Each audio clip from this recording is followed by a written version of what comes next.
হ্যাঁ সুরাইয়া, আজকে তুমি কি শিখছো?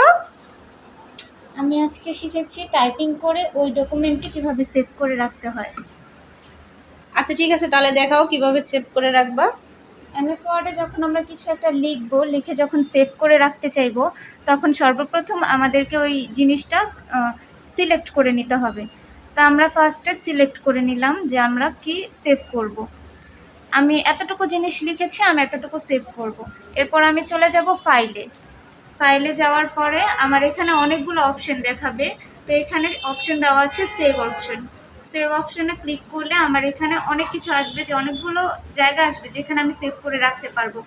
এখানে ডেস্কটপে যদি আমি সেভ করি তাহলে একেবারে আমার ইন্টারফেসে চলে যায়। এজন্য আমার সবচেয়ে সহজ উপায় হচ্ছে ডেস্কটপে সেভ করা। আমি প্রথমে ডেস্কটপে সেভ করার জন্য ক্লিক করে নিব। এরপর আমার এখানে নেম আসবে। নেমটাকে আমি প্রথমে ডিলিট করে দিব বা ডিলিট করব। এবার আমার যে নামে সেভ করতে ইচ্ছে করে আমি ওই নামটা দিয়ে দিব। তো আমি দিলাম যে প্যারাগ্রাফ।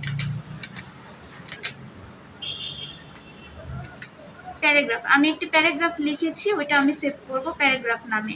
এরপরে হচ্ছে আমি ডেস্কটপে ক্লিক করব, যেহেতু আমি ডেস্কটপে সেভ দিচ্ছি এজন্য। তারপর আমি সেভ দিয়ে দেব। শেষ, আমার হয়ে গেছে সেভ। আচ্ছা গুড।